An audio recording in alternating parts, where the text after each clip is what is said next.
नमस्कार साथियों, मिधांस की कहानियाँ यूट्यूब चैनल में आपका स्वागत है। आज मैं आपको बताऊंगा राजा दशरथ शनि देव से युद्ध क्यों करना चाहते थे। पुराणों में वर्णित कथा के अनुसार एक बार अयोध्या के राजा दशरथ ज्योतिषियों के साथ बैठे थे। तब उन्होंने बताया कि शनि देव कृत्तिका नक्षत्र में हैं और रोहिणी नक्षत्र में प्रवेश करने वाले हैं, जिसका फल देवताओं और राक्षसों के लिए भयानक होगा और पृथ्वी पर 12 वर्ष तक सूखा रहेगा। यह सुनकर राजा दशरथ चिंतित हो गए। उन्होंने वशिष्ठ जी सहित अन्य महर्षियों से इसका समाधान पूछा।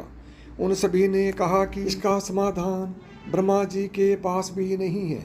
इसके बाद राजा दशरथ अपने आकाशीय रथ पर सवार होकर सूर्य लोक के नक्षत्र मंडल में पहुँचे। रोहिणी नक्षत्र के पीछे जाकर उन्होंने शनि देव पर दिव्य अस्त्र चलाने के लिए धनुष धारण किया। यह देख शनिदेव कुछ देर के लिए डर गए, लेकिन फिर उन्होंने हंसते हुए कहा, राजन, आपका साहस काबिले तारीफ है। शनि की दृष्टि से देवता और राक्षस सभी भस्म हो जाते हैं। तब भी आप मेरे समक्ष आ खड़े हुए। हम आपके साहस से प्रसन्न हैं।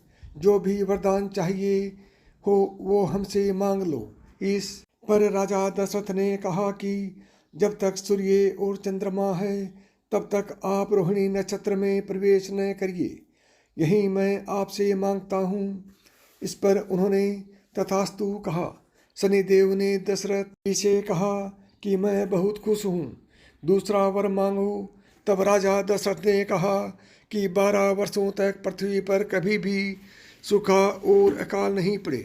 उन्होंने वह वरदान भी उन्हें दे दिया। तब राजा दशरथ ने धनुष को रथ पर रख दिया और शनिदेव की स्तुति करने लगे। इस स्तुति को शनेश्वर सर्वोत्तम के नाम से जाना जाता है। राजा दशरथ के मुख से अपने स्रोत को सुनकर शनिदेव ने फिर से राजा दशरथ से एक वर मांगने को कहा। तब राजा दशरथ ने मांगा कि आप किसी को दुख न पहुंचाओ। इस पर शनिदेव ने कहा कि यह संभव नहीं है, क्योंकि जीवों को अपने अपने कर्मों के अनुसार सुख दुख तो भोगना ही पड़ता है और पड़ेगा भी। हाँ, मैं यह वरदान देता हूँ कि जो कोई भी आपके द्वारा मुझे दी गई स्तुति का पाठ करेगा उसे पीड़ा से मुक्ति मिलेगी। इस प्रकार राजा दशरथ शनिदेव से 3 वरदान प्राप्त करके अयोध्या लौट आए। साथियों, यदि आपको यह कहानी पसंद आई हो तो मिधांस की कहानियाँ यूट्यूब चैनल को सब्सक्राइब करो। नमस्कार दोस्तों, जय श्री कृष्ण।